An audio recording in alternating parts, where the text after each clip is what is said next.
Hallelujah. ದೇವರ ಪರಿಶುದ್ಧ ನಾಮಕ್ಕೆ ಸ್ತೋತ್ರವಾಗಲಿ.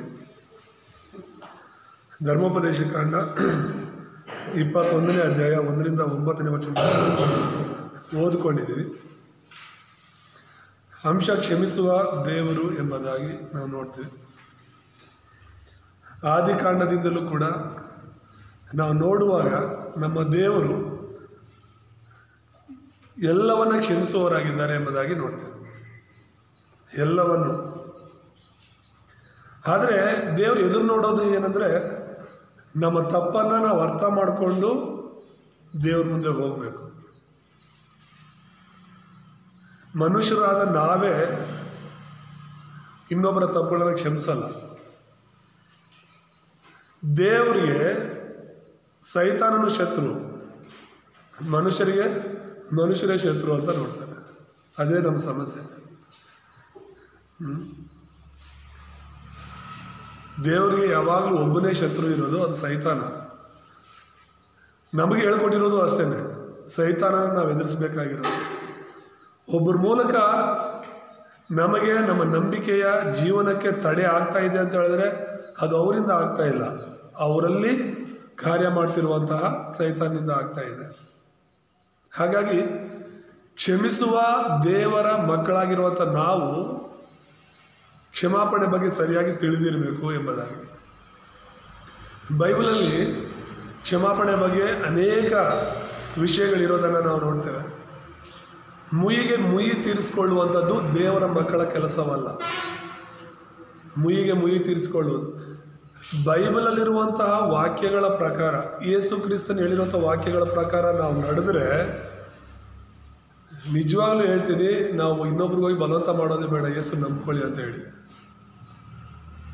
ಬದಲಾದ ನಮ್ಮ ಜೀವಿತದ ಮೂಲಕನೇ ಅವರ ಜೀವಿತಗಳು ಬದಲಾಗುತ್ತೆ.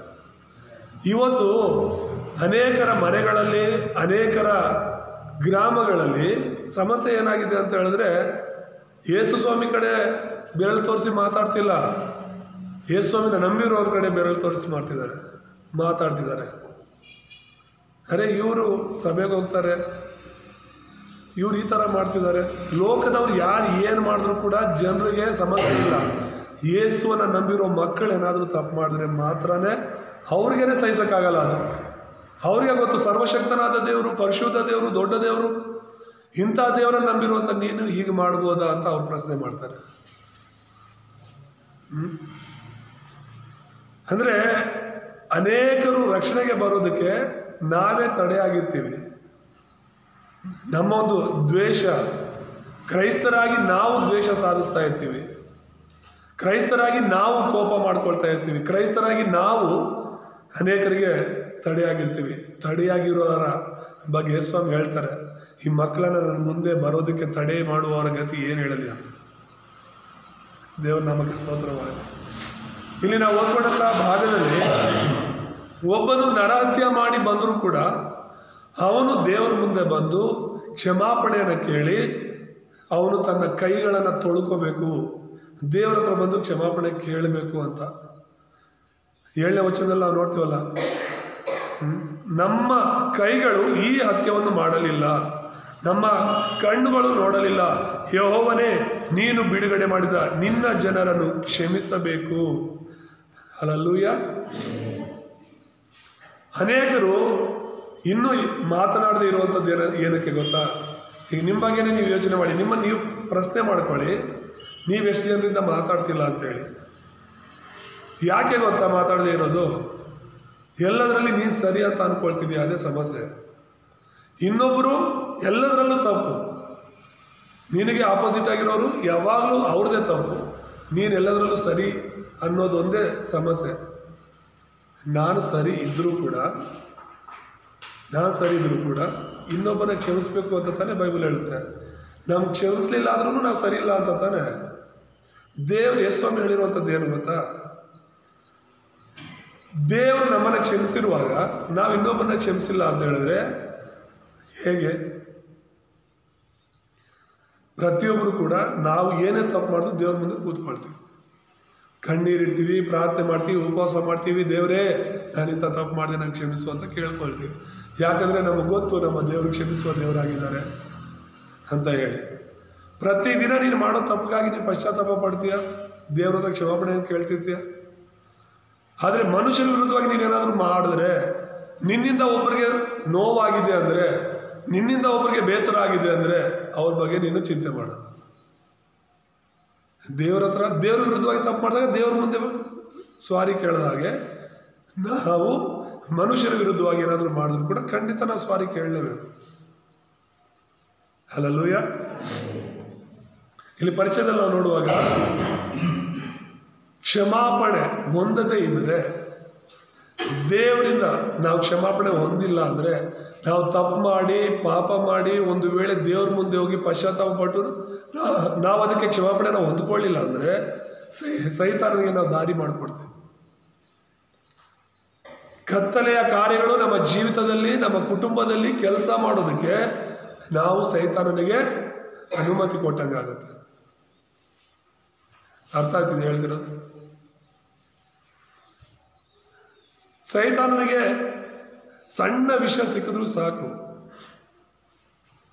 ಮೀನು ಹಿಡಿಯಕ್ಕೆ ಹೋಗೋರಿಗೆ ಅನುಭವ ಇರುತ್ತಲ್ಲ, ಚಿಕ್ಕ ಗಾಣ ಇರುತ್ತೆ, ಅದಕ್ಕೊಂದು ಚಿಕ್ಕ ಮಾಂಸದ ತುಂಡು ಏನಾದರೂ ಸಿಕ್ಕಿಸ್ತಾರೆ, ಒಂದು ಎರೆಹುಳ ಏನಾದರೂ ಸಿಕ್ಕಿಸ್ತಾರೆ, ಅದನ್ನು ನೀರಲ್ಲಿ ಬಿಡುವಾಗ ಅವರೇ ಊಹಿಸದೇ ಇರೋ ರೀತಿಯಲ್ಲಿ ಒಂದೊಂದ್ಸಲಿ ದೊಡ್ಡ ಮೀನು ಸಿಗುತ್ತೆ ಅಲ್ವಾ?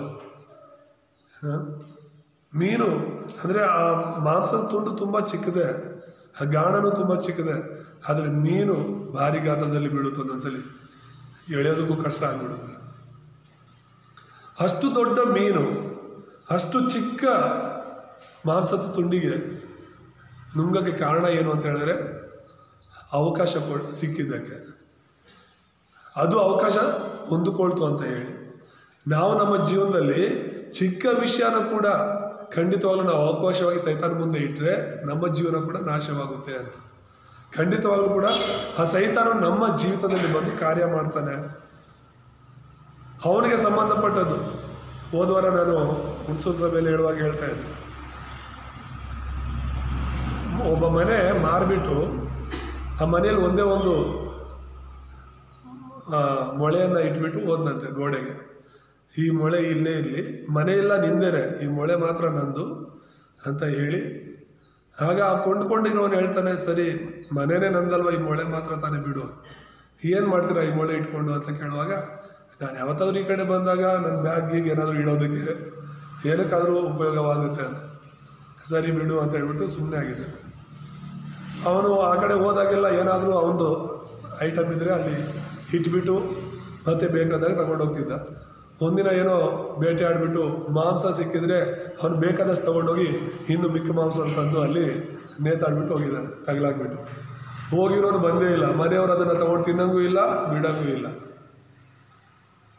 ದಿನೇ ದಿನೇ ದಿನೇ ದಿನೇ ಆ ಮಾಂಸ ಕೆಟ್ಟೋಗಿ ಹುಳ ಬಿದ್ದು, ಮನೆ ಅಷ್ಟು ಚೆನ್ನಾಗಿದ್ರು ಕೂಡ, ಮನೆ ಅಷ್ಟು ಅಂದವಾಗಿ ಅಷ್ಟು ಚೆನ್ನಾಗಿರೋ ಬಿಲ್ಡಿಂಗ್ ಇದ್ರೂ ಕೂಡ ಆ ಒಂದು ವಾಸನೆ ಹೊಡಿತಿರುವಂಥ ಮಾಂಸದ ತುಂಡಿನಿಂದ ಮನೆಯೆಲ್ಲ ಗಲೀಜು, ದುರ್ವಾಸನೆ, ಮನೇಲಿ ಇರೋಕ್ಕಾಗ್ತಾ ಇಲ್ಲ.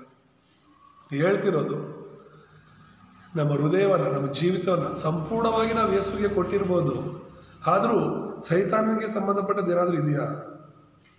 ಸೈತಾನನಿಗೆ ಸಂಬಂಧಪಟ್ಟದ್ದು ಅವನು ಅವಾಗ ಬಂದು ಹೋಗೋದಕ್ಕೆ ಏನಾದರೂ ನಿನ್ನ ಅವಕಾಶ ಕೊಟ್ಟಿದೆಯಾ? ಅವಾಗ ನಿನ್ನ ಜೀವನದಲ್ಲಿ ಬಂದು ಕಾರ್ಯ ಮಾಡೋದಕ್ಕೆ ಏನಾದರೂ ನಿನ್ನ ಅವಕಾಶ ಕೊಟ್ಟಿದೆಯಾ? ಮೊಳೆನ ಸಹಿತ ಕಿತ್ತು ಬಿಸಾಕಬೇಕು ನಾವು. ಆಮೇಲೆ ಖಂಡಿತವಾಗಲೂ ಸೈತಾನಕ್ಕೆ ಸಂಬಂಧಪಟ್ಟದ್ದು ಚಿಕ್ಕ ವಿಷಯ ಇದ್ದರೂ ಕೂಡ ತೆಗೆದು ಬಿಸಾಕಬೇಕು. ಇಲ್ಲ ಅಂತ ಹೇಳಿದ್ರೆ ಅವನು ನಮ್ಮ ಜೀವನದಲ್ಲಿ, ನಮ್ಮ ಕುಟುಂಬದಲ್ಲಿ ಬಂದು ಕಾರ್ಯ ಮಾಡೋದಕ್ಕೆ ನಾವೇ ದಾರಿ ಮಾಡಿಕೊಟ್ಟಂಗಾಗತ್ತೆ. ನಾವೆಲ್ಲರೂ ಸೈತಾನ ಮಕ್ಕಳಾಗಿದ್ವಿ. ಸೈತಾನ ನಮ್ಮ ಹೃದಯದಲ್ಲಿ ವಾಸ ಮಾಡ್ತಾ ಇದ್ದ, ಹೌದು. ಆದರೆ ಈಗ ಯೇಸುವಿನ ನಂಬದ ಮೇಲೆ ಸಂಪೂರ್ಣವಾಗಿ ನಿಮ್ಮ ಎಲ್ಲ ತಪ್ಪುಗಳಿಂದ, ನಿಮ್ಮೆಲ್ಲ ಪಾಪಗಳಿಂದ ಬಿಡುಗಡೆ ಆಗಬೇಕು.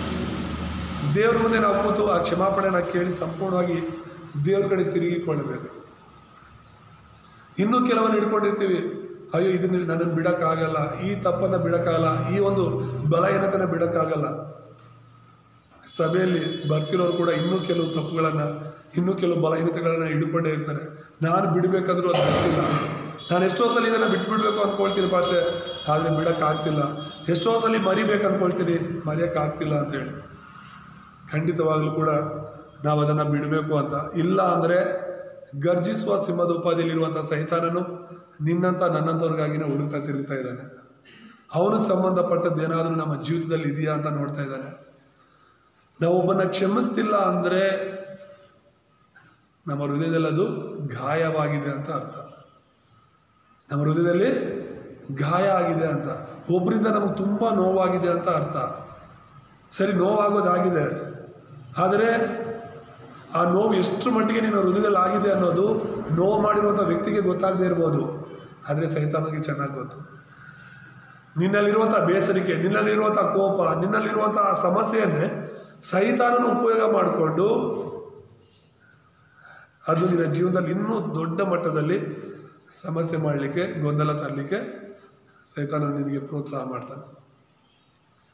ದೇವನಾಮಕ್ಕೆ ಸ್ತೋತ್ರವಾಗಲಿ. ವಾಕ್ಯಗಳನ್ನು ಕೇಳ್ತೀವಂದರೆ ಕೇಳಿ ಬಿಟ್ಬಿಡೋಕ್ಕಲ್ಲ, ಕೇಳಿ ಬದಲಾವಣೆ ಮಾಡಲಿಕ್ಕೆ ಕೇಳ್ತೀವಿ. ಆಮೇಲೆ ದೇವ್ರು ನಮ್ಮ ಹತ್ರ ಮಾತನಾಡ್ತಾರೆ ಅಂದರೆ, ನಾನು ಯಾವಾಗಲೂ ಒಂದು ಮಾತು ಹೇಳ್ತೀನಿ, ನೀವು ದೇವ್ರ ವಾಕ್ಯ ಕೇಳುವಾಗ ಅದು ನಿನಗಾಗಿ ಕೇಳಬೇಕು, ನಿನಗಾಗಿ ಕೇಳಬೇಕು. ನೀನು ಬಂದಿರೋದಿಲ್ಲಿ ನೀನು ಕೇಳೋದಕ್ಕೆ, ನೀನಿಲ್ಲಿ ಬಂದಿರೋದು ನೀನು ಆ ವಾಕ್ಯದಿಂದ ನಿನ್ನ ಜೀವಿತವನ್ನು ತೊಳ್ಕೊಳ್ಳೋದಕ್ಕೆ. ಆಮೇಲೆ ದೇವರ ವಾಕ್ಯ ನೀರಿನಂತೆ. ಇಲ್ಲಿ ಹೇಗೆ ಅವರು ಇಸ್ರಾಯೇಲರು ದೇವರ ಮುಂದೆ ಅವರ ಪಾಪವನ್ನು ಒಪ್ಪಿಸಿ ಕೊಟ್ಟು ಕ್ಷಮಾಪಣೆಯನ್ನು ಕೇಳಿ ನೀರನ್ನು ತಗೊಂಡು ದೇವರ ಮುಂದೆ ಕೈ ತೊಳ್ಕೊಂಡ್ರು, ಹಾಗೆ ನಮ್ಮ ಜೀವಿತವನ್ನು ನೀರೆಂಬ ವಾಕ್ಯದಿಂದ ಪ್ರತಿದಿನ ತೊಳ್ಕೋಬೇಕು. ಆಮೇಲೆ ಕೇಳಿದ ತಕ್ಷಣ ಆ ವಾಕ್ಯ ನಮ್ಮ ಜೀವನದಲ್ಲಿ ಕಾರ್ಯ ಮಾಡುವಂಥದ್ದಾಗಿರಬೇಕು. ಇಲ್ಲ ಅಂತ ಹೇಳಿದ್ರೆ ದಾರಿ ಮಗುಲಲ್ಲಿ ಬಿದ್ದ ಬೀಜದ ಹಾಗೆ ನಿನ್ನ ಜೀವನದಲ್ಲಿ ಆ ಬೀಜದಿಂದ ಯಾವ ಫಲನೂ ಸಿಗೋದಿಲ್ಲ. ಸೈತಾನನು ಅದನ್ನು ತಡೆಯಾಕ. ನಾವು ಸೈತಾನನ ಮಕ್ಕಳಾಗಿದ್ದೀವಿ, ನಾವು ಪಾಪದಲ್ಲಿದ್ದೀವಿ, ನಾವು ನರಕದ ಹಿನ್ನೆಲೆಯಲ್ಲಿದ್ವಿ. ದೇವರ ಮುಂದೆ ನಾವು ಕೂತ್ಕೊಂಡು ಪ್ರಾರ್ಥಿಸುವಾಗ ಒಂದು ವೇಳೆ ಇಲ್ಲಿರುವಂಥವ್ರು ಇನ್ನೂ ಸಂಪೂರ್ಣವಾಗಿ ದೇವರ ಹತ್ರ ಬರದೆ, ಈ ಕಡೆ ದೇವರಲ್ಲೂ ಸಂಪೂರ್ಣವಾಗಿ ಇರೋಕ್ಕಾಗದೆ, ಈ ಕಡೆ ಲೋಕದಲ್ಲೂ ಸಂಪೂರ್ಣವಾಗಿ ಇರೋಕ್ಕಾಗದೆ ಮಧ್ಯದಲ್ಲಿ ನೀನು ಒದ್ದಾಡ್ತಿರೋದಾದರೆ, ಇವತ್ತು ದೇವರು ಹೇಳ್ತಿರೋದು ಖಂಡಿತವಾಗಲೂ ಒಂದು ತೀರ್ಮಾನ ಮಾಡಬೇಕು. ನೀನು ಹಲ್ಲೆಲೂಯಾ, ದೇವರಿಗೋಸ್ಕರ ನಿಲ್ಲೋದಕ್ಕೆ ತೀರ್ಮಾನ ಮಾಡಬೇಕು. ಸೈತಾನ ಯಾಕೆ ಬರ್ತಾನಂತ ನಮಗೆ ಗೊತ್ತು. ಅವನು ಯಾವಾಗಲೂ ಬರೋದು ನಮ್ಮ ನೆಮ್ಮದಿಯನ್ನು ಹಾಳು ಮಾಡೋದಕ್ಕೆ. ಸೈತಾನ ಬರೋದು ಯಾವಾಗಲೂ ನಮ್ಮ ಜೀವಿತದಲ್ಲಿ, ಕುಟುಂಬದಲ್ಲಿ, ನಮ್ಮ ಕೆಲಸ ಕಾರ್ಯಗಳಲ್ಲಿ ಹಾಳು ಮಾಡೋದಕ್ಕೆ ಬರ್ತಾನೆ. ನೆಮ್ಮದಿಯಾಗಿರುವಂಥ ಕುಟುಂಬದಲ್ಲಿ ಆದಾಮ ಹವ್ವ ತುಂಬ ನೆಮ್ಮದಿಯಾಗಿದ್ದರು. ದೇವ್ರ ಮಾತು ಕೇಳ್ಕೊಂಡಿದ್ದಾಗ, ದೇವರ ವಾಕ್ಯಾನುಸಾರ ಇರುವಾಗ ತುಂಬ ಸಮಾಧಾನವಾಗಿ ನೆಮ್ಮದಿಯಾಗಿ ಏದೇನು ತೋಟದಲ್ಲಿದ್ದರು. ಯಾವಾಗ ಸೈತಾನನ ಮಾತು ಅವ್ರು ಕೇಳಿದ್ರೋ ಅವರಲ್ಲಿದ್ದ ಸಮಾಧಾನ, ಅವರಲ್ಲಿದ್ದ ಶಾಂತಿ, ಅವರಲ್ಲಿದ್ದ ದೇವರ ಮಹಿಮೆ, ಅವರಲ್ಲಿದ್ದಂಥ ಎಲ್ಲ ಆಶೀರ್ವಾದಗಳನ್ನು ಕಳ್ಕೊಂಡವರು. ಅವರು ಸೈತಾನ ಮಾತು ಕೇಳಿದ ಮರುಕ್ಷಣದಿಂದಲೇ ಸುಳ್ಳು ಹೇಳೋದಕ್ಕೆ ಶುರು ಮಾಡಿದರು. ಅವರು ಸೈತಾನ ಮಾತು ಕೇಳಿದ ಮರುಕ್ಷಣದಿಂದಲೇ ಅವರು ಇನ್ನೊಬ್ಬರನ್ನು ದೂರೋದಕ್ಕೆ ಶುರು ಮಾಡಿದರು. ಅವರು ಸೈತಾನ ಮಾತು ಕೇಳಿದ ಮರುಕ್ಷಣದಿಂದಲೇ ಕೊಲೆ ಮಾಡೋದಕ್ಕೆ ಶುರು ಮಾಡಿದರು. ಸ್ವಂತ ಅಣ್ಣ ಕಾಯಿನ ತಮ್ಮನನ್ನು ಕೊಲೆ ಮಾಡೋದನ್ನು ನಾವು ನೋಡ್ತೀವಿ. ಚರಿತ್ರೆಯಲ್ಲಿ ಅವರು ಮೊದಲ ಕೊಲೆ. ಇರೋದೇ 4 ಜನ, ಅಪ್ಪ ಅಮ್ಮ ಇಬ್ಬರು ಅಣ್ಣಂದರು. ಆ ಸಮಯದಲ್ಲಿ ಇರುವಂಥ ತಮ್ಮನನ್ನು ಹೋಗಿ ಹೊಡೆದು ಸಾಯಿಸೋದನ್ನು ನಾವು ನೋಡ್ತೀವಿ. ಕ್ಷಮಾಪಣೆ ಅನ್ನೋದಿಲ್ಲ ಅಂದರೆ, ಈಗ ದೇವರಿಂದ ನಾವು ಕ್ಷಮಾಪಣೆ ಹೊಂದ್ಕೊಳ್ಳಿಲ್ಲ ಅಂದರೆ ನರಕದಲ್ಲಿ ನಾವು ನಾಶವಾಗಬೇಕು.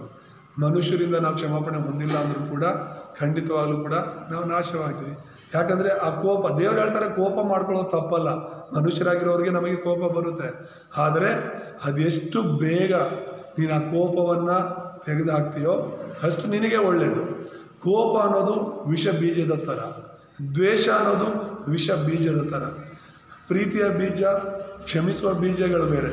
ನೀನು ಏನು ಬಿತ್ತುತ್ತಿದೆಯೋ ಅದನ್ನು ಕೊಯ್ತಿ ಅಂತ ವಾಕ್ಯ ಹೇಳುತ್ತೆ. ನೀನು ಒಬ್ಬರ ಮೇಲೆ ಕೋಪ ಮಾಡುವಾಗ, ನೀನೊಬ್ಬರ ಮೇಲೆ ದ್ವೇಷ ಇಟ್ಕೊಳ್ಳುವಾಗ ಆ ದ್ವೇಷ ಇನ್ನೊಬ್ಬರನ್ನ ಹಾಳು ಮಾಡುತ್ತಾ ಇಲ್ವೋ, ನಿನ್ನನ್ನು ಹಾಳು ಮಾಡುತ್ತೆ, ನಿನ್ನನ್ನು ನಾಶ ಮಾಡುತ್ತೆ ಅದು. ಹಾಗಾಗಿ ನಾವು ಈ ಸೈತಾನನಿಗೆ ಅವಕಾಶ ಕೊಡದೆ, ನಮ್ಮ ಹೃದಯಗಳಲ್ಲಿ ಪಾಪಕ್ಕೆ ಅವಕಾಶ ಕೊಡದೆ ನಾವು ಎಚ್ಚರಿಕೆಯಾಗಿರಬೇಕು. ಹಲ್ಲೆಲೂಯಾ. ದೇವರ ನಾಮಕ್ಕೆ ಸ್ತೋತ್ರವಾಗಲಿ. ಯೇಸುಸ್ವಾಮಿ ಒಂದು ಮಾತು ಹೇಳ್ತಾರೆ. ಯೇಸುಸ್ವಾಮಿ ಯೋಹಾನ ಸುವಾರ್ತೆ 13ನೇ ಅಧ್ಯಾಯದಲ್ಲಿ ಶಿಷ್ಯರ ಪಾದಗಳನ್ನು ತೊಳೆಯುತ್ತಿರುವಾಗ ಪೇತ್ರನು ಹೇಳ್ತಾನೆ, ಬೇಡ ಸ್ವಾಮಿ, ನೀವು ನನ್ನ ಪಾದ ತೊಳೆಯುವಷ್ಟು ದೊಡ್ಡವನು ನಾನಲ್ಲ ಅಂತ ಹೇಳುವಾಗ ಯೇಸುಸ್ವಾಮಿ ಹೇಳ್ತಾರೆ, ಪೇತ್ರ, ಈಗ ಒಪ್ಕೊಳ್ಳೇಬೇಕು ನೀನು. ನಾನು ಪಾದ ತೊಳೆದಿಲ್ಲ ಅಂದರೆ ನಿನಗೆ ನನ್ನಲ್ಲಿ ಪಾಲಿಲ್ಲ, ಈಗ ಒಪ್ಕೊಳ್ಳೇಬೇಕು ನೀನು ಅಂತ ಹೇಳುವಾಗ, ಸರಿ, ಹಾಗಾದರೆ ನನ್ನನ್ನು ಬರೀ ಕಾಲು ಮಾತ್ರ ಅಲ್ಲ, ನನ್ನ ಇಡೀ ಶರೀರವನ್ನೇ ತೊಳೆದೇವ್ರೆ ಅಂತ ಹೇಳ್ತಾರೆ. ಹಾಗೆ ಯೇಸುಸ್ವಾಮಿ ಹೇಳ್ತಾರೆ, ಶುದ್ಧವಾಗಿರೋವನಿಗೆ ದೇಹ ಪೂರ್ತಿ ತೊಳೆಯೋ ಅವಶ್ಯಕತೆ ಇಲ್ಲ, ಕಾಲು ತೊಳೆದರೆ ಸಾಕು ಅಂತ. ಅದರ ಅರ್ಥ ಏನು? ನಮ್ಮ ಜೀವನದಲ್ಲಿ ಯೇಸುವಿನ ನಂಬಿದ ಮರುಕ್ಷಣನೇ ಸಂಪೂರ್ಣವಾಗಿ ನಾವು ಪರಿಶುದ್ಧರಾಗ್ತೀವಿ. ಕ್ರಿಸ್ತನಲ್ಲಿ ನಾವು ಶುದ್ಧರಾಗ್ತೀವಿ, ಯೇಸುವಿನ ರಕ್ತದಿಂದ ನಾವು ಶುದ್ಧವರಾಗ್ತೀವಿ. ಆದರೆ ಅದೇನು ಕಾಲು ತೊಳೆಯುವಂಥದ್ದು, ಕೈ ತೊಳೆ, ನಾವು ಕೂಡ ಈಗ ಮನೆಗೆ ಹೋದ ತಕ್ಷಣ ಕೈಕಾಲು ಮುಖ ತೊಳಿತಾ ಇರ್ತೀವಿ ಪ್ರತಿದಿನ. ಏನು ತೊಳಿತೀವಿ? ಕೈಕಾಲು ಮುಖ ಮಾತ್ರ. ದೇಹ ಎಲ್ಲ ಪೂರ್ತಿ ಯಾಕೆ ತೊಳೆಯಲ್ಲ ಅಂದರೆ ಮೈನ ಗಲೀಜಾಗುವಂಥದ್ದೇ ಕೈಗಳು ಕಾಲುಗಳು. ಕೆಲಸ ಮಾಡ್ತೀವಿ, ನಡೆದಾಡ್ತೀವಿ. ಸೊ ನಮ್ಮ ಜೀವನದಲ್ಲೂ ಕೂಡ ನೋಡೋದ್ರಿಂದ, ಕೇಳೋದ್ರಿಂದ, ಆಲೋಚನೆ ಮಾಡೋದ್ರಿಂದ ಕೆಲವು ತಪ್ಪುಗಳು ಮಾಡ್ತಾ ಇರ್ತೀವಿ. ನಾವು ಮಾಡಬಾರ್ದು ಅಂತಲೇ ಎಲ್ಲರೂ ಇರೋದು. ದೇವ್ರ ಮಕ್ಕಳು ಇಲ್ಲಿ ಕೂತಿರೋ ನಿಮ್ಮೆಲ್ಲರ ಬಗ್ಗೆನೂ ನನಗೆ ಗೊತ್ತು. ನೀವೆಲ್ಲರೂ ಕೂಡ ಯಾರು ನಾನು ಪಾಪ ಮಾಡಬೇಕು, ತಪ್ಪು ಮಾಡಬೇಕು, ಸುಳ್ಳು ಹೇಳಬೇಕು, ಅದು ಮಾಡಬೇಕು ಅಂತ ಯಾರು ಪ್ಲಾನ್ ಮಾಡ್ಕೊಂಡೇನು ಮಾಡಲ್ಲ. ಸಂದರ್ಭಕ್ಕೆ ತಕ್ಕಂತೆ ಖಂಡಿತವಾಗಲೂ ಅದು ಮಾಡಲೇಬೇಕಾಗುತ್ತೆ, ಬರುತ್ತೆ. ನಾನು ಯಾವುದೂ ಹೇಳೋದಿಲ್ಲ ಮಾಡೋದಿಲ್ಲ ಅನ್ನೋದೇ ಸುಳ್ಳುಗಾರ ಅಂತ ಬೈಬಲ್ ಹೇಳುತ್ತೆ. ನಾನು ಯಾವ ತಪ್ಪು ಮಾಡಲ್ಲ ಅನ್ನೋನೇ, ನನ್ನಲ್ಲಿ ಪಾಪ ಇಲ್ಲ ಅನ್ನೋನೇ ಸುಳ್ಳುಗಾರನಂತ ಹೇಳಿ 1ನೇ ಯೋಹಾನದಲ್ಲಿ ನಾವು ನೋಡ್ತೇವೆ. ಅಂದರೆ ಪ್ರತಿದಿನ ನಾವು ದೇವರ ವಾಕ್ಯದಿಂದ ಸರಿಪಡಿಸ್ಕೊಂಡು ಮುಂದೆ ಹೋಗಬೇಕು ಅಂತ ಹೇಳಿ. ನಮ್ಮ ದೊಡ್ಡ ಸಮಸ್ಯೆ ಏನು ಅಂದರೆ, ನಮ್ಮ ಕಣ್ಣಲ್ಲಿ ದೊಡ್ಡ ಒಂದು ಕಸ ಬಿದ್ದಿದ್ರು ಕೂಡ ಇನ್ನೊಬ್ಬರ ಕಣ್ಣಲ್ಲಿರುವಂಥ ಸಣ್ಣ ಕಸ ದೊಡ್ಡದಾಗಿ ಕಾಣ್ತಿರುತ್ತೆ ನಮಗೆ. ಅದೇ ನಮ್ಮ ದೊಡ್ಡ ಸಮಸ್ಯೆ. ಅದಕ್ಕೆ ನಾವು ಇನ್ನೊಬ್ಬನ ಕ್ಷಮಿಸೋಕ್ಕಾಗಲ್ಲ. ನಮ್ಮ ಬಗ್ಗೆ ನಾವು ಯೋಚನೆ ಮಾಡುವಾಗ ನಿಜವಾಗ್ಲೂ ನಾವೇ ಎಲ್ಲರಿಗಿಂತ ಕೆಟ್ಟವ್ರು ಅಂತ ಅನಿಸುತ್ತೆ. ಆದರೆ ನಾವು ನಮಗಿಂತ ಬೇರೆಯವ್ರ ಬಗ್ಗೆನೇ ಜಾಸ್ತಿ ಯೋಚನೆ ಮಾಡ್ತೀವಿ. ದೇವ್ರ ಮಕ್ಕಳಾಗಿ ನಾವು ಸರಿಪಡಿಸ್ಕೋಬೇಕಾಗಿರುವಂಥದ್ದನ್ನು ನಾನು ಹೇಳ್ತಾ ಇರುವಂಥದ್ದು. ನಾವು ಇದುವರೆಗೂ ಕೂಡ ನಮ್ಮಲ್ಲಿ ಇರುವಂಥ ಗಾಯಗಳು, ನಾನು ಹೇಳ್ತೀನಲ್ಲ, ಖಂಡಿತವಾಗಲೂ ಕೂಡ ಒಬ್ಬರ ವಿಷಯದಲ್ಲಿ ನಾವು ಮನಸ್ಸಲ್ಲಿ ಇಟ್ಕೊಂಡ್ರೆ ಸಮಸ್ಯೆನ, ಒಬ್ಬರ ಬಗ್ಗೆ ನಾವು ಆ ಕೋಪವನ್ನು ಇಟ್ಕೊಂಡ್ರೆ ನಾವು ನೆಮ್ಮದಿಯಾಗಿರೋಕ್ಕಾಗಲ್ಲ. ಫಸ್ಟು ನಾವು ಸಮಾಧಾನವಾಗಿರೋಕ್ಕಾಗಲ್ಲ. ದೇವ್ರ ಮಕ್ಕಳಾಗಿ ದೇವರು ಹೇಳ್ಕೊಟ್ಟಿರುವಂಥದ್ದು ನಮಗೆ ಏನಂತ ಹೇಳಿ, ಅದು ಕರ್ತನ ಪ್ರಾರ್ಥನೆಯಲ್ಲಿ ಯೇಸುಸ್ವಾಮಿ ಹೇಳ್ಕೊಡ್ತಾರೆ, ನಮ್ಮ ತಪ್ಪುಗಳನ್ನು, ನಮಗೆ ತಪ್ಪು ಮಾಡಿದವ್ರನ್ನ ಕ್ಷಮಿಸಿದ ಹಾಗೆ ನಮ್ಮ ತಪ್ಪುಗಳನ್ನು ಕ್ಷಮಿಸುವಂತ. ಹಾಗಾದರೆ ನಿನಗೆ ತಪ್ಪು ಮಾಡಿದವ್ರನ್ನ ನೀನು ಕ್ಷಮಿಸ್ತಿದೀಯಾ? ಇಲ್ಲಿ ಇರೋರೆಲ್ಲರೂ ಕೂಡ ಯೋಚನೆ ಮಾಡಿ. ಇವತ್ತು ನೀವು ಚರ್ಚ್ ಬಿಟ್ಟು ಹೋಗೋಕ್ಕೆ ಮುಂಚೆ ತೀರ್ಮಾನ ಮಾಡ್ತೀವಿ, ನಿಮ್ಮ ವಿರುದ್ಧವಾಗಿ ನಿಜ ಎಷ್ಟೇ ತಪ್ಪು ಮಾಡಿರಲಿ, ಅಷ್ಟೇ ನಿಮಗೆ ಗೊತ್ತಿಲ್ಲ ಭಾಷೆ ಇವ್ರು ಏನು ಮಾಡಿದಾರಂತ. ಅಷ್ಟೇ ನಿಮಗೇನು ಗೊತ್ತು? ನಿಮಗೇನಾದರೂ ಈ ಥರ ಮಾಡಿಬಿಟ್ಟಿದ್ರೆ, ನಿಮಗೇನಾದರೂ ಈ ಥರ ಹೇಳ್ಬಿಟ್ಟಿದ್ರೆ ನೀವು ನಿಜವಾಗ್ಲೂ ಕ್ಷಮಿಸ್ತಾ ಇರಲಿಲ್ಲ ಭಾಷೆ ಅಂತ ನೀವು ಹೇಳ್ಬೋದು. ಅದೇ ಥರ ದೇವರು ಅಂದ್ಕೊಂಡಿದ್ರೆ ನಿನ್ನ ಬಗ್ಗೆ ಇವತ್ತು ನೀನು ಇಲ್ಲಿ ಇರ್ತಿದ್ದ? ಇಲ್ಲ. ಕ್ಷಮಿಸಲಾರದಂಥ ಪಾಪ ತಪ್ಪು ಯಾವುದೂ ಇಲ್ಲ. ಖಂಡಿತವಾಗಲೂ ಕೂಡ ಕ್ರಿಸ್ತನಿಂದ ನಾವು ಕ್ಷಮಾಪಣೆ ಹೊಂದಿರೋದ್ರಿಂದ ನಾವು ಕೂಡ ಕ್ಷಮಿಸೋರಾಗಿರ್ಬೇಕೆಂಬುದಾಗಿ. ಇಸ್ರಾಯೇಲ್ಯರು ಕ್ಷಮಿಸದೇ ಇರೋದ್ರಿಂದ, ದೇವರಿಂದ ಕೂಡ ಸರಿಯಾದ ಕ್ಷಮಾಪಣೆಯನ್ನು ಹೊಂದಿಕೊಳ್ಳದೇ ಇರೋದ್ರಿಂದ ಅವರು ಹಂತ ಹಂತವಾಗಿ ನಾಶವಾಗ್ತಾ ಬಂದರು. ಅನೇಕ ಹೋರಾಟಗಳು. ಯಾಕೆ ಇಸ್ರಾಯೇಲ್ರಿಗೆ ಯಾಕೆ ಅಷ್ಟೊಂದು ಹೋರಾಟಗಳು? ಐಗುಪ್ತ ದೇಶದಿಂದ ಕಾನಾನ್ ದೇಶಕ್ಕೆ ಹೋದ್ಮೇಲೆ ನೀವು ನೋಡಿ, ನ್ಯಾಯಸ್ಥಾಪಕರ ಪುಸ್ತಕವನ್ನು ನೀವು ಓದುವಾಗ ಎಷ್ಟು ಸಮಸ್ಯೆಗಳು ಅವ್ರ ಜೀವನದಲ್ಲಿ. ದೇವರು ಅದ್ಭುತವಾಗಿ ಅವರನ್ನು ಐಗುಪ್ತ ದೇಶದಿಂದ ಬಿಡಿಸ್ಕೊಂಡು ಬರ್ತಾರಲ್ಲ, ಕಾನಾನ್ ದೇಶಕ್ಕೆ ಬಂದ ಮೇಲೆ ಎಷ್ಟೊಂದು ಸಮಸ್ಯೆಗಳು, ಎಷ್ಟೊಂದು ಹೋರಾಟಗಳು, ಎಷ್ಟೊಂದು ಯುದ್ಧಗಳು. ಯಾಕಂದರೆ ಪದೇ ಪದೇ ಅವರ ಹೃದಯ ದೇವರಿಂದ ದೂರವಾಗ್ತಿತ್ತಂತೆ. ಇಸ್ರಾಯೇಲ್ಯರು ಪದೇ ಪದೇ ದೇವರನ್ನು ಮರೆತು ಬಿಡ್ತಿದ್ರಂತೆ. ಅದಕ್ಕೋಸ್ಕರನೇ ಸಮಸ್ಯೆಗಳು. ನಿನ್ನ ಜೀವನದಲ್ಲಿ ಇವತ್ತು ಉತ್ತರ ಏನು ನಿನ್ನ ಸಮಸ್ಯೆಗಳಿಗೆ ಅಂದರೆ ಯೇಸು ಕ್ರಿಸ್ತನೇ. ಆಮೇಲೆ ನೀನೊಂದು ವೇಳೆ ನನ್ನ ಜೀವನದಲ್ಲಿ ಯಾಕೆ ಈ ಥರ ಆಗ್ತಿದೆ ಪದೇ ಪದೇ ಅಂತ ಹೇಳಿದ್ರೆ, ಖಂಡಿತವಾಗಲೂ ಒಂದು, ನೀನು ಮಾಡ್ತಿರೋ ತಪ್ಪಿಂದ ಇರುತ್ತೆ. ಎರಡನೇದು, ದೇವ್ರು ನಿನ್ನನ್ನು ಇನ್ನೊಂದು ಹಂತಕ್ಕೆ ಮುಂದೆ ನಡೆಸಲಿಕ್ಕಾಗಿರುತ್ತೆ. ಏನಕ್ಕೆ ಅಂತ ಹೇಳ್ಬಿಟ್ಟು ನೀನು ಸರಿಯಾಗಿ ತಿಳ್ಕೊಬೇಕಾಗುತ್ತೆ ನಿನ್ನ ಬಗ್ಗೆ. ದೇವರ ವಾಕ್ಯನ ಕೇಳ್ತಿರುವಂಥ ನೀನು, ನಾನು ದೇವರಲ್ಲಿ ಸರಿ ಇದ್ದೀನ ಅಂತ ಫಸ್ಟ್ ತಿಳ್ಕೊಂಡ್ರೆ, ಅದನ್ನು ಸರಿಪಡಿಸ್ಕೊಂಡ್ರೆ, ನೀನು ಕರೆಕ್ಟಾಗಿ ದೇವರಲ್ಲಿ ಇದ್ರೂ ಸಮಸ್ಯೆಗಳು ಬರ್ತಾ ಇದೆ ಅಂತ ಹೇಳಿದ್ರೆ ದೇವ್ರು ನಿನ್ನನ್ನು ಇನ್ನೊಂದು ಹಂತ ಮುಂದೆ ನಡೆಸಬೇಕು ಅನ್ನೋ ಆಲೋಚನೆಯಲ್ಲಿದ್ದಾರೆ ಅಂತ. ಆಮೇಲೆ ಮುಖ್ಯವಾದ ವಿಷಯಕ್ಕೆ ನಾವು ಬರುವಾಗ, ಮೊದಲನೇದು ದೇವರ ಮಗುವಾಗಿ ಎಲ್ಲವನ್ನ ಮೀರುವಂತಹ ಸ್ಟ್ಯಾಂಡರ್ಡ್ ಆಗಿರ್ಬೇಕು ನಮ್ಮದು. ನಮ್ಮ ಸ್ಟ್ಯಾಂಡರ್ಡ್ ಏನು? ಮನುಷ್ಯರ ಸ್ಟ್ಯಾಂಡರ್ಡ್ ಥರ ಅಲ್ಲ. ಸ್ಟ್ಯಾಂಡರ್ಡ್ ಅಂದರೆ ಅರ್ಥ ಆಗುತ್ತಾ? ಕನ್ನಡದಲ್ಲಿ ಮಾನದಂಡ ಅಂತ ಹೇಳ್ತೀವಿ. ಅಂದರೆ ನೀನು ಅಳೆಯುವ ಅಳತೆಯಿಂದಲೇ ನಿನ್ನನ್ನು ಅಳೆಯುವರು ಅಂತ ಹೇಳುತ್ತಲ್ಲ, ಅದು ಅಳತೆ. ಸ್ಟ್ಯಾಂಡರ್ಡ್ ಅಂದರೆ ಅಳಿಯೋದು. ಲೋಕದವರು ಅಳಿಯೋದೇನು ಗೊತ್ತಾ? ಹೇಗೆ ಅಳಿತಾರೆ ಅಂದರೆ, ನೀನು ಒಂದು ಕೆನ್ನೆ ಹೊಡೆದ್ರೆ ಅವರು ಒಂದು ಕೆನ್ನೆ ಹೊಡಿತಾರೆ. ಹಳೆ ಒಡಂಬಡಿಕೆಯಲ್ಲಿ ಹೇಳಿರುವ ಹಾಗೆ, ನೀನೊಂದು ಕಣ್ಣನ್ನು ತೆಗೆದ್ರೆ ಅವರು ಒಂದು ಕಣ್ಣು ತೆಗಿತಾರೆ, ನೀನೊಂದು ಕಾಲು ತೆಗೆದ್ರೆ ಅವರೊಂದು ಕಾಲು ತೆಗಿತಾರೆ, ನಿಮ್ಮ ಕಡೆಯವರು ಒಬ್ಬರನ್ನ ಸಾಯಿಸಿದ್ರೆ ಅವ್ರ ಕಡೆಯವ್ರನ್ನ ಒಬ್ಬರು ಸಾಯಿಸ್ತಾರೆ. ಇದು ಲೋಕದ ಸ್ಟ್ಯಾಂಡರ್ಡ್, ಲೋಕ ನೋಡುವಂಥ ಮಾಡುವಂಥದ್ದು. ದೇವರ ಮಕ್ಕಳಾಗಿ ನಾವು ಮಾಡಬೇಕಾಗಿರುವಂಥದ್ದೇನು? ಯೇಸು ಸ್ವಾಮಿ ಹೇಳ್ಕೊಟ್ಟಿರೋದು, ನಿನಗೆ ಒಂದು ಕೆನ್ನೆ ಹೊಡೆದ್ರೆ ಇನ್ನೊಂದು ಕೆನ್ನೆ ತೋರಿಸು ಅಂತ ಹೇಳಿರೋದು, ಹೊಡಿ ಅಂತ ಅಲ್ಲ. ಎಷ್ಟು ಜನ ನಾವು ದೇವರ ವಾಕ್ಯವನ್ನು ಹಿಡ್ಕೊಂಡಿದ್ದೀವಿ, ಎಷ್ಟು ಜನ ನಾವು ಆ ವಾಕ್ಯದಂತೆ ನಡೀತಿದ್ದೀವಿ? ಸಮಸ್ಯೆ ಬಂತು ಅಂತ ಹೇಳಿದ್ರೆ ದೇವರು ನೆನಪಾಗಲ್ಲ, ದೇವ್ರ ವಾಕ್ಯನೂ ನೆನಪಾಗಲ್ಲ. ಎಲ್ಲ ಚೆನ್ನಾಗಿದ್ದಾಗ ಮಾತ್ರ ವಾಕ್ಯಗಳು ನಿಮ್ಮ ನೆನಪಲ್ಲಿದ್ದರೆ ಪ್ರಯೋಜನ ಇಲ್ಲ. ನನಗೆ ಬೈಬಲ್ ಎಲ್ಲ ಗೊತ್ತು, ಹಳೆ ಒಡಂಬಡಿಕೆ ಎಲ್ಲ ಚೆನ್ನಾಗಿ ಗೊತ್ತು ನನಗೆ, ಹೊಸ ಒಡಂಬಡಿಕೆ ಎಲ್ಲ ಚೆನ್ನಾಗಿ ಗೊತ್ತು, ತುಂಬ ವಚನಗಳು ಗೊತ್ತು ನನಗೆ. ಬೈಬಲ್ ಏನು ಇಮ್ಮಾನುವೇಲ್ ಇಡಾಳ ಸಭೆಯಲ್ಲಿ ಕೇಳೋದು ಮಾತ್ರ ಅಲ್ಲ, ದಿನ ನಾನು ವಾಕ್ಯ ಓದ್ತಿರ್ತೀನಿ, ಯೂಟ್ಯೂಬಲ್ಲೆಲ್ಲ ದೇವ್ರ ವಾಕ್ಯ ಕೇಳ್ತೀನಿ, ಬೇರೆ ಬೇರೆ ಕಡೆ ಎಲ್ಲ ವಾಕ್ಯ ಕೇಳ್ತಾ ಇರ್ತೀನಿ. ಬೇಕಾದಷ್ಟು ವಾಕ್ಯ ಗೊತ್ತು ನನಗೆ. ಏನು ಪ್ರಯೋಜನ ವಾಕ್ಯ ಗೊತ್ತು? ವಾಕ್ಯ ಗೊತ್ತಿದ್ದು ಏನು ಪ್ರಯೋಜನ? ನೀನು ಅದರಂತೆ ನಡ್ಕೊಳ್ಳದೇ ಇದ್ದರೆ, ವಾಕ್ಯ ಗೊತ್ತಿದ್ರೂ ಯಾವ ವಾಕ್ಯನೂ ಗೊತ್ತಿಲ್ಲದಿರುವಂಥ ಅನ್ಯ ಜನರಿಗೂ ವ್ಯತ್ಯಾಸ ಏನಿರೋದಿಲ್ಲ. ವಾಕ್ಯ ಗೊತ್ತಿಲ್ಲದಿರುವಂಥ ಅನ್ಯ ಜನರಿಗೂ ಎಲ್ಲ ಗೊತ್ತಿದ್ದು ಕೂಡ ಇದ್ದ ಹಾಗೆ ಇರುವಂಥ ವಿಶ್ವಾಸಿಗೂ ಯಾವ ಸಂಬಂಧನೂ, ಯಾವ ಒಂದು ವ್ಯತ್ಯಾಸನೂ ಇಲ್ಲ. ಲೋಕದಲ್ಲಿ ಇರುವವರು ಕತ್ತಲೆಯಲ್ಲಿದ್ದಾರೆ, ನೀನು ಬೆಳಕಾಗಿದ್ದೀಯ ಅಂತ ದೇವರು ಹೇಳ್ತಾರೆ. ಬೆಳಕಲ್ಲಿರೋರು ಕೂಡ ಕತ್ತಲೆಯ ಕಾರ್ಯಗಳನ್ನು ಮಾಡಿಕೊಂಡು, ಬೆಳಕಲ್ಲಿರೋರು ಕೂಡ ಕತ್ತಲೆಗೆ ಸಂಬಂಧಪಟ್ಟ ಜೀವಿತವನ್ನು ಜೀವಿಸಿದ್ರೆ ಮತ್ತೆ ಲೋಕಕ್ಕೆ ಬೆಳಕಲ್ಲಿಂದ ಬರುತ್ತೆ. ಹಾಗಾಗಿ ಲೋಕದವರ ಸರಿಸಮಾನವಾಗಿ ನಾವು ಇರಬಾರದು. ಲೋಕದವರು ದ್ವೇಷ ಮಾಡೋರಂತೆ, ಲೋಕದವರು ಕ್ಷಮಿಸದೇ ಇರೋ ರೀತಿ, ಲೋಕದವ್ರು ನಡ್ಕೊಳ್ಳೋ ರೀತಿ ನಾವು ನಡ್ಕೊಳ್ಬಾರ್ದು. ಅವ್ರಿಗಿಂತ ನಾವು ವ್ಯತ್ಯಾಸ. ಹಲ್ಲೆಲೂಯಾ. ಲೋಕದವ್ರಿಗಿಂತ ನಾವು ವ್ಯತ್ಯಾಸ. ಅನೇಕ ವಿಷಯಗಳಲ್ಲಿ ನಿನಗಿಂತ ಲೋಕದವರೇ ಚೆನ್ನಾಗಿದ್ದಾರೆ. ಕ್ಷಮಿಸೋ ವಿಷಯದಲ್ಲಿ, ಪ್ರೀತಿ ಮಾಡೋ ವಿಷಯದಲ್ಲಿ, ಇನ್ನೊಬ್ಬನ ಗೌರವಿಸುವ ವಿಷಯದಲ್ಲಿ, ಇನ್ನೊಬ್ಬರ ಜೊತೆ ಸಂಬಂಧಗಳನ್ನ ಇಟ್ಕೊಳ್ಳೋ ವಿಷಯದಲ್ಲಿ ನಮಗಿಂತ ಅನ್ಯ ಜನರು ಎಷ್ಟೋ ಚೆನ್ನಾಗಿರ್ತಾರೆ. ನಾವೇ ಅವ್ರಿಗಿಂತ ಕೀಳಾಗಿರ್ತೀವಿ. ಹೇಳ್ಕೊಳಕ್ಕೆ ನಾವು ದೇವ್ರ ಮಕ್ಕಳಾಗಿರ್ತೀವಿ. ನಾವು ಯೋಚನೆ ಮಾಡಬೇಕು, ಕ್ಷಮಿಸುವ ದೇವ್ರ ಮಕ್ಕಳಾಗಿ ನಾವಿದ್ದೀವಿ. ನಿಜವಾಗ್ಲೂ ನಾವು ಕ್ಷಮಿಸುವ ದೇವರ ಮಕ್ಕಳಾಗಿ ಇದ್ದೀವಿ ಅನ್ನೋದಾದರೆ ನಮಗೂ ಮತ್ತು ಲೋಕದವ್ರಿಗೂ ವ್ಯತ್ಯಾಸ ಕಾಣಲೇಬೇಕು. ಹಲ್ಲೆಲೂಯಾ. ಅದನ್ನು ಇವತ್ತು ನಾವು ತೀರ್ಮಾನ ಮಾಡ್ಕೋಬೇಕು. ಇನ್ನೊಬ್ಬನ ಕ್ಷಮಿಸಕ್ಕೆ ತಡೆ ಆಗೋದೇನು ಗೊತ್ತಾ? ನಮ್ಮಲ್ಲಿರುವಂಥ ನೋವು, ನಮ್ಮಲ್ಲಿರುವಂಥ ಗಾಯ, ಅವ್ರ ಮಾತಿನಿಂದಲೋ ಅವ್ರ ನಡೆಗಳಿಂದಲೋ ನಮಗಾಗಿರುವಂಥ ಗಾಯ ಅವ್ರನ್ನ ಕ್ಷಮಿಸೋದಕ್ಕೋ, ಅವ್ರ ಜೊತೆ ಪ್ರೀತಿಯಲ್ಲಿರೋದಕ್ಕೋ, ಅವ್ರ ಜೊತೆ ಮಾತಾಡೋದಕ್ಕೋ ತಡೆ ಆಗ್ಬೋದು. ಅದನ್ನು ಒಂದು ಸಲ ನಾವು ತೆಗೆದುಬಿಟ್ಟು ನಾವು ಮಾತಾಡಲಿಕ್ಕೆ ಶುರು ಮಾಡುವಾಗ, ಪ್ರೀತಿ ಮಾಡೋಕ್ಕೆ ಶುರು ಮಾಡುವಾಗ, ಕ್ಷಮಿಸೋದಕ್ಕೆ ಶುರು ಮಾಡುವಾಗ ಎಲ್ಲವೂ ವ್ಯತ್ಯಾಸವಾಗಿ ಕಾಣುತ್ತೆ. ಹಲ್ಲೆಲೂಯಾ. ಸತ್ತಾಗ ನಾವೇನು ತೊಗೊಂಡು ಹೋಗಲ್ಲ. ನಿನ್ನೆ ಒಬ್ಬರು ಹೇಳ್ತಾ ಇದ್ರು, ಕನಸು ಬಿದ್ದಿತ್ತು ಅಂತ ಹೇಳಿ. ಸಾಮಾನ್ಯವಾಗಿ ನಾನು ಕನಸುಗಳನ್ನು ನಂಬಲ್ಲ. ದೇವರಿಂದ ಬರುವಂಥ ಕನಸುಗಳಿಗೆ ದೇವ್ರಿಗೆ ಸ್ತೋತ್ರ.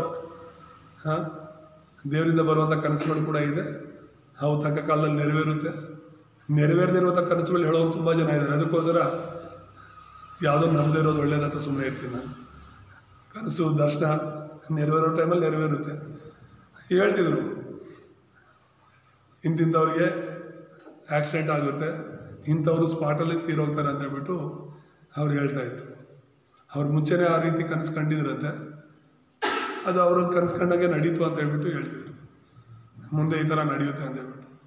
ನಾನು ಹೇಳ್ತಿರುವಂಥದ್ದು, ನಮ್ಮ ಆಲೋಚನೆಗಳು, ನಾವು ಯಾವುದ್ರ ಬಗ್ಗೆ ಹೆಚ್ಚು ಆಲೋಚನೆ ಮಾಡ್ತೀವೋ ಅದ್ರ ತಕ್ಕಂಥ ಕನಸುಗಳು, ಅದ್ರ ತಕ್ಕಂಥ ಆಲೋಚನೆಗಳೇ ನಮ್ಮಲ್ಲಿ ಬರ್ತಾ ಇರುತ್ತೆ.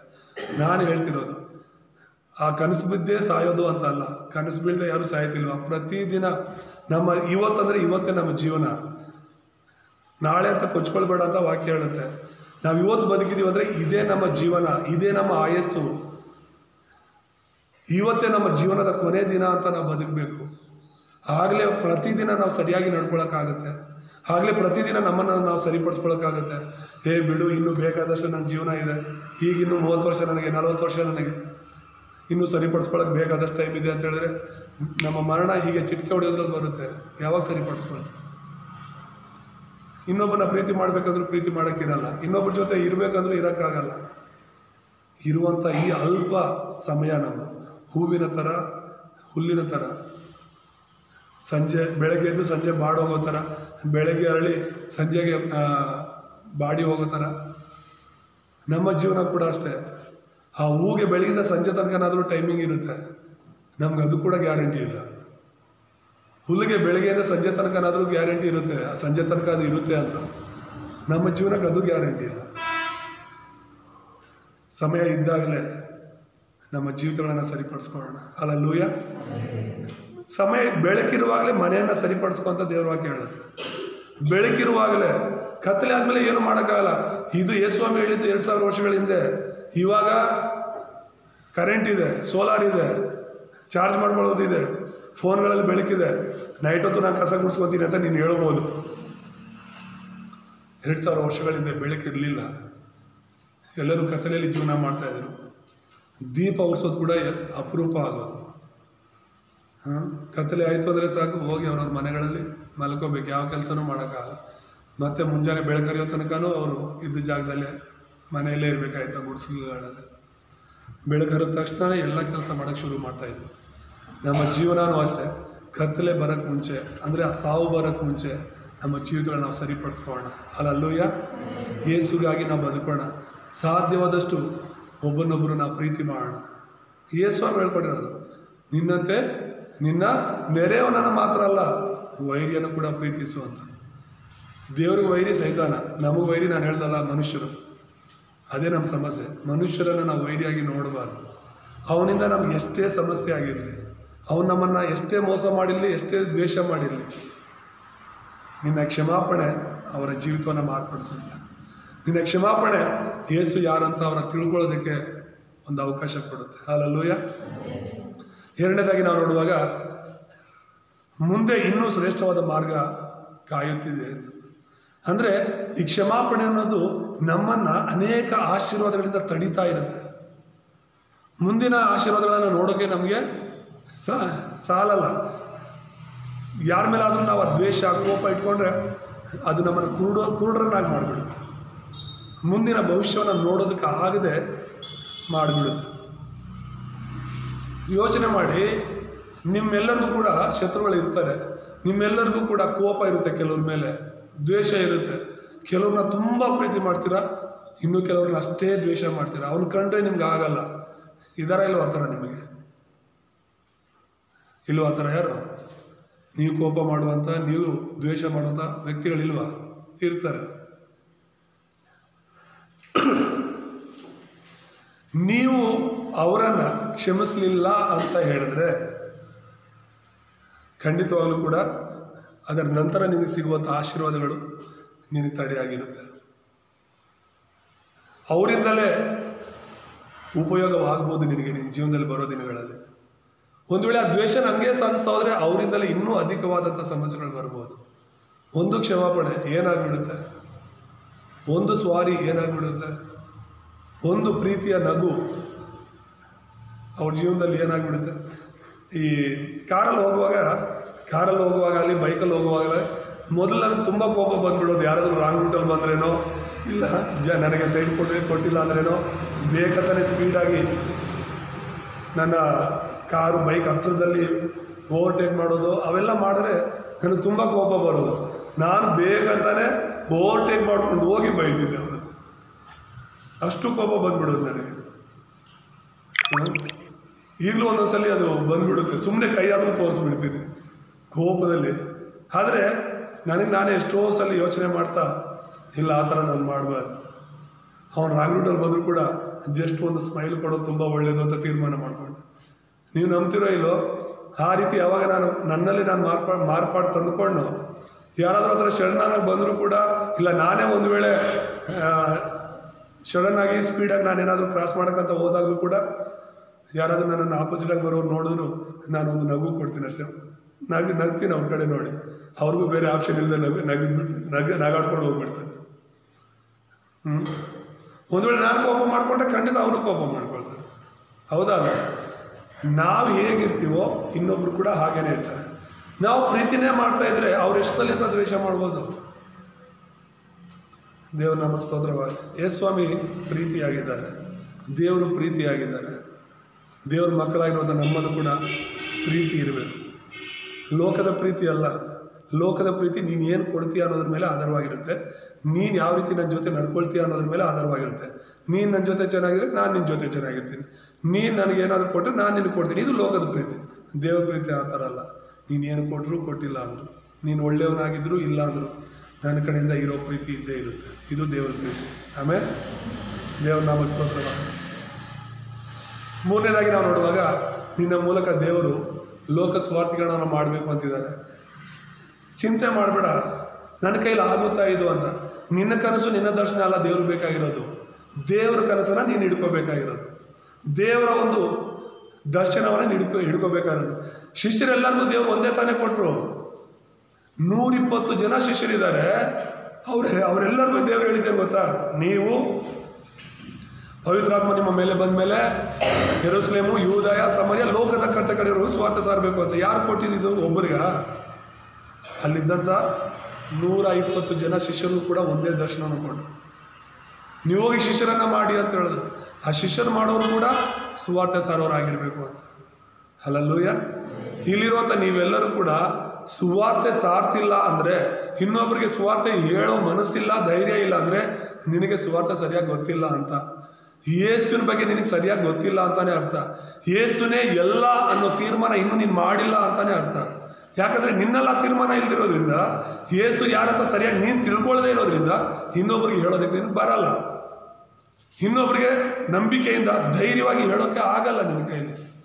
ಯಾವಾಗ ಮೊದಲು ನೀನು ಅದನ್ನು ತಿಳ್ಕೊಂಡು ಹಿಡ್ಕೊಳ್ತೀಯೋ ಆಗ ನೀನು ಲೋಕಕ್ಕೆಲ್ಲ ಖಂಡಿತ ಸಾಕ್ಷಿಯಾಗಿರ್ಲಿಕ್ಕೆ ಸಾಧ್ಯವಾಗುತ್ತೆ. ನಾನೇನು, ನನ್ನ ಪರಿಸ್ಥಿತಿ ಏನು, ನನ್ನ ವಿದ್ಯಾ ಅರ್ಹತೆ ಏನು, ನನ್ನ ಕುಟುಂಬ ಏನು, ನಾನೆಲ್ಲಿ ದೊಡ್ಡ ಸೇವೆ ಮಾಡಲಿಕ್ಕೆ ಸಾಧ್ಯವಾಗುತ್ತೆ? ನಾನು ಹೇಳ್ತೀನಿ, ದೊಡ್ಡ ಸೇವೆ ಲೋಕದ ಕಡೆ ಹೋಗೋದು ಅಂದರೆ ನೀನೇ ಹೋಗೋದು ಅಂತ ಏನಲ್ಲ. ನೀನು ಸಿದ್ಧಪಡಿಸಿರೋ ಒಬ್ಬ ವ್ಯಕ್ತಿ ಕೂಡ ಲೋಕ ಸುವಾರ್ತೆಗಳನ್ನು ಮಾಡ್ಬೋದು.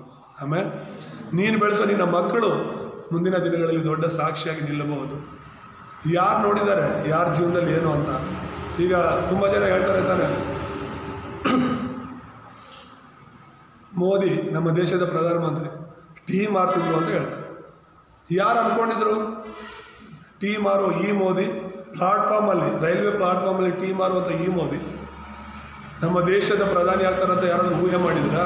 ಇಲ್ಲವಲ್ಲ. ಅವರೇ ಆ ಥರ ಆಗಬೇಕಾದ್ರೆ ದೇವರನ್ನು ನಂಬಿರುವಂಥ ನಾವು ದೇವರ ವಾಕ್ಯವನ್ನು ಹಿಡ್ಕೊಂಡು ಜೀವಿಸುವಾಗ ಖಂಡಿತವಾಗಲೂ ದೇವರು ದೊಡ್ಡದಾಗಿ ನಮ್ಮನ್ನು ಉಪಯೋಗಿಸ್ತಾರೆ. ಆಮೇಲೆ ನಿನ್ನನ್ನು ನನ್ನನ್ನು ದೇವರು ಆರಿಸ್ಕೊಂಡಿರೋದು ಈ ಕಾಲದಲ್ಲಿ ಆರಿಸ್ಕೊಂಡಿರೋದು. ಆ ಕಾಲದಲ್ಲಿ ನಾವು ನೋಡುವಾಗ ಅಬ್ರಹಾಮನ ದೇವರು ಕರೆದ್ರು, ಇಸಾಕನ ದೇವರು ಆರಿಸ್ಕೊಂಡ್ರು, ಯಾಕೋಬನ ಆರಿಸ್ಕೊಂಡ್ರು, ಯೋಸೇಫನ ಆರಿಸ್ಕೊಂಡ್ರು, ದಾವಿದನ್ನ ಆರಿಸ್ಕೊಂಡ್ರು. ಈ ಥರ ಹೇಳ್ತಾ ಹೋದರೆ ಅನೇಕರನ್ನ ಆ ಕಾಲಗಳಲ್ಲಿ, ಆ ಯುಗಗಳಲ್ಲಿ ದೇವರು ಆರಿಸ್ಕೊಂಡ್ರು. ಈ ಕಾಲದಲ್ಲಿ, ಈ ಯುಗದಲ್ಲಿ ನಿನ್ನನ್ನು ದೇವರು ಆರಿಸ್ಕೊಳ್ತಿದ್ದಾರೆ. ಆಮೇಲೆ ನಾನು ನೀನು ದೇವ್ರಿಗಾಗಿ ನಿಲ್ಲಬೇಕಾಗಿದೆ. ದೇವ್ರ ನಾಮಕ್ಕೆ ಸ್ತೋತ್ರವಾಗಲಿ. ಪೌಲನು ಹೇಳೋ ಥರ ಈ ಲೋಕವನ್ನೆಲ್ಲ ನಾವು ಸಂಪಾದನೆ ಮಾಡಿಕೊಂಡ್ರು ಕೂಡ ನಮ್ಮ ಆತ್ಮ ನಷ್ಟಪಟ್ಕೊಂಡ್ರೆ ನಮಗೇನು ಪ್ರಯೋಜನ ಇಲ್ಲ. ಈ ಲೋಕದಲ್ಲಿ ನಾವು ಸೇವೆ ಮಾಡಬೇಕು ಅಂದರೆ ಹೊಂದಾಣಿಕೆ, ಸೇವೆ ಮಾಡಬೇಕು ಅಂದರೆ ಕ್ಷಮಾಪಣೆ, ಸೇವೆ ಮಾಡಬೇಕಂದ್ರೆ ಅದು ಟೀಮ್ ಆಗಿ ಇದ್ದು ಮುಂದೆ ಹೋಗೋದು ತುಂಬ ಮುಖ್ಯ.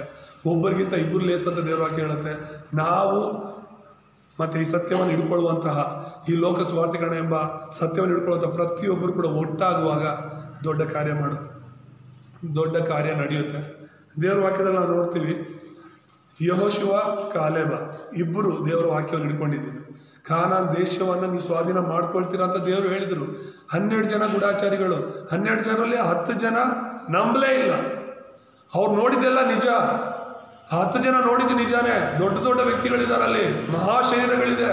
ಹಾಲು ಜನ ಹರಿಯುವಂಥ ದೇಶ, ದೊಡ್ಡ ದೊಡ್ಡ ಕೋಟೆ, ಅವ್ರ ಹತ್ರ ತುಂಬ ಆಯುಧಗಳಿವೆ. ಅವ್ರು ನೋಡಿದ್ದು ಬಂದು ಹೇಳಿದ್ದು ಎಲ್ಲನೂ ನಿಜಾನೇ. ಅವ್ರಿಗೆ ಸುಳ್ಳು ವರದಿ ಕೊಟ್ಟಿಲ್ಲ, ಆದರೆ ನಂಬಿಕೆಯಲ್ಲಿರುವಂಥ ವರದಿ ಕೊಟ್ಟರು. ಮನುಷ್ಯರ ಕಡೆಯಿಂದ, ಮನುಷ್ಯರ ಆಲೋಚನೆಯಿಂದ ನೋಡಿದ್ರೆ ವಿನಃ ದೇವ್ರ ದೃಷ್ಟಿಯಿಂದ, ದೇವರ ಆಲೋಚನೆಯಿಂದ ಅವ್ರು ನೋಡಲಿಲ್ಲ. ಅದಕ್ಕೇ ಅವ್ರು ನಾಶವಾದರು. 10 ಜನರಲ್ಲಿ ಒಬ್ಬರು ಕೂಡ ಕಾನಾನ್ ದೇಶಕ್ಕೆ ಹೋಗೋಕ್ಕಾಗಲಿಲ್ಲ, ಬರೀ 2, ಯೆಹೋಶುವ ಕಾಲೇಬ್. ಅವರು ಕೂಡ 10 ಜನ ನೋಡಿದ್ದು, ಆದರೆ ಬಂದು ಹೇಳಿದ್ದು ದೇವ್ರ ದೃಷ್ಟಿಯಿಂದ, ಆತ್ಮಿಕ ಕಣ್ಣುಗಳಿಂದ ನೋಡಿದ್ದಕ್ಕೆ ದೇವ್ರು ಹೇಳಿದ ಹಾಗೆ ಆ ಒಂದು ಹಾಲು ಜನವರಂಥ ದೇಶ ದೇವ್ರು ನಮಗೆ ಕೊಡ್ತಾರೆ. ಆಮೇಲೆ ಖಂಡಿತ ಕೊಡ್ತಾರೆ. ನಮ್ಮ ದೃಷ್ಟಿಯಲ್ಲಿ ಅವರು ಮಿಡ್ತೆಗಳಂತೆ ಕಾಣ್ತಿದ್ದಾರೆ. ಈ ಯೆಹೋಶುವ ಕಾಲೇಬ್ ಅದನ್ನು ನಂಬುದು. ಅವ್ರು ನಂಬುದು ಹಾಗೇನೆ ಅವರಿಬ್ಬರೇ ಇಡೀ ಕಾನಾನ್ ದೇಶವನ್ನು ಸ್ವಾಧೀನ ಮಾಡಿಕೊಂಡ್ರು. ಅಷ್ಟು ದೊಡ್ಡ ದೊಡ್ಡ ವ್ಯಕ್ತಿಗಳು, ದೊಡ್ಡ ದೊಡ್ಡ 7 ಬಲಿಷ್ಠ ಕುಲಗಳಿತ್ತು ಅಲ್ಲಿ. ತುಂಬ ಬಲಿಷ್ಠ ಸೈನಿಕ ದಳ ಇತ್ತು ಅಲ್ಲಿ. ಆದರೂ ಕೂಡ ಯಾವುದೋ ಅವ್ರನ್ನ ಕಾನಾನ್ ದೇಶವನ್ನು ಸ್ವಾಧೀನ ಮಾಡ್ಕೊಳ್ಳೋಕ್ಕೆ ತಡೀಲಿಕ್ಕಾಗಲಿಲ್ಲ. ನಾನು ನೀನು ಒಬ್ಬರಿಬ್ಬರೇ ಇರ್ಬೋದು, ಒಂದು ಮನಸ್ಸಿನಿಂದ ದೇವರು ನೋಡೋ ರೀತಿಯಲ್ಲಿ, ದೇವ್ರು ಹೇಳೋ ರೀತಿಯಲ್ಲಿ ನಾವು ಅರ್ಥ ಮಾಡ್ಕೊಂಡು ಆ ಮಾರ್ಗದಲ್ಲಿ ಹೋಗೋದಾದರೆ ಖಂಡಿತವಾಗಲೂ ಕೂಡ ದೇವ್ರು ನಮ್ಮನ್ನು ಉಪಯೋಗಿಸ್ತಾರೆ. ಹಲ್ಲೆಲೂಯಾ. ಹಾಗಾಗಿ ಇವತ್ತು ನಾವು ದೊಡ್ಡದಾಗಿ ಸೇವೆ ಮಾಡೋಕ್ಕೆ ಹೋಗೋಕ್ಕೆ ಮುಂಚೆ, ಇನ್ನೊಬ್ಬರಿಗೆ ನಾವು ಸಾಕ್ಷಿಯಾಗಿ ಇರೋಕ್ಕೆ ಮುಂಚೆ ನಾವು ಕ್ಷಮಾಪಣೆಯನ್ನು ಹೊಂದ್ಕೋಬೇಕು, ಇನ್ನೊಬ್ಬರನ್ನ ಕ್ಷಮಿಸ್ಬೇಕು. ಆಮೇಲೆ ಈ ಕ್ಷಮಾಪಣೆ ಅನ್ನೋ ಗುಣ ಇದ್ದರೆ ಖಂಡಿತವಾಗ್ಲೂ ನಾವು ದೇವ್ರ ಮಕ್ಕಳಾಗ್ತೀವಿ. ದೇವರ ಮಕ್ಕಳಿಗೆ ಮೊದಲನೇ ಗುಣನೇ ಕ್ಷಮಿಸುವ ಗುಣ. ಆಮೇಲೆ ಹಾಗಾಗಿ ಕ್ಷಮಿಸಲಾರದಷ್ಟು ತಪ್ಪು, ಕ್ಷಮಿಸಲಾರದಷ್ಟು ದೊಡ್ಡ ಪಾಪ ಈ ಲೋಕದಲ್ಲಿ ಯಾವುದೂ ಇಲ್ಲ. ಖಂಡಿತವಾಗ್ಲೂ ಕ್ಷಮಿಸೋಣ. ನಾವೆಷ್ಟು ದೊಡ್ಡ ತಪ್ಪನ್ನು ಕ್ಷಮಿಸ್ತೀವೋ ಅಷ್ಟು ದೊಡ್ಡವರಾಗ್ತೀವಿ. ಆಮೇಲೆ ನಾವೆಷ್ಟು ಚಿಕ್ಕ ತಪ್ಪನ್ನು ಕ್ಷಮಿಸ್ತೀವೋ ಅಷ್ಟು ಚಿಕ್ಕವರು, ಆದರೆ ಎಷ್ಟು ದೊಡ್ಡ ತಪ್ಪನ್ನು ಕ್ಷಮಿಸ್ತೀವೋ ಅಷ್ಟು ದೊಡ್ಡವರಾಗಲಿಕ್ಕೆ ಸಾಧ್ಯವಾಗುತ್ತೆ. ದೇವರು ನಮ್ಮನ್ನು ಕ್ಷಮಿಸಿದ್ದಾರೆ. ಈ ಲೋಕದಲ್ಲಿ ನಾವು ಕೂಡ ಕ್ಷಮಿಸುವವರಾಗಿ ಜೀವಿಸೋಣ. ಪ್ರಾರ್ಥನೆ ಮಾಡ್ಕೊಳ್ಳೋಣ. ನಮ್ಮನ್ನು ಬಹಳವಾಗಿ ಪ್ರೀತಿಸುವಂಥ ನಮ್ಮ ತಂದೆಯಾದ ದೇವರೇ, ನಿಮ್ಮ ಪರಿಶುದ್ಧ ನಾಮಕ್ಕೆ ಸ್ತೋತ್ರವಾಗಲಿ. ಕ್ಷಮಿಸುವ ದೇವರ ಮಕ್ಕಳಾಗಿ ನಾವು ಜೀವಿಸ್ತಿರೋದು ನಮಗೆಷ್ಟೋ ಗರ್ವ, ನಮಗೆಷ್ಟೋ ಹೆಮ್ಮೆಯ ವಿಷಯ ಸ್ವಾಮಿ. ನಾವು ಅನೇಕ ವಿಷಯಗಳಲ್ಲಿ, ಎಲ್ಲ ವಿಷಯಗಳಲ್ಲೂ ನಿಮ್ಮಿಂದ ಕ್ಷಮಾಪಣೆಯನ್ನು ಹೊಂದ್ಕೊಳ್ತಾ ಇದ್ದೀವಿ. ಆದರೆ ನಮಗೆ ವಿರುದ್ಧವಾಗಿ ತಪ್ಪು ಮಾಡೋರನ್ನು ಕ್ಷಮಿಸೋದ್ರಲ್ಲಿ ನಾವು ಎಡುತ್ತಾ ಇದ್ದೀವಿ. ಅಪ್ಪ, ಕ್ಷಮಿಸುವ ಮನಸ್ಸನ್ನು ಅನುಗ್ರಹಿಸು, ಪ್ರೀತಿಸುವಂಥ ಮನಸ್ಸನ್ನು ಅನುಗ್ರಹಿಸು.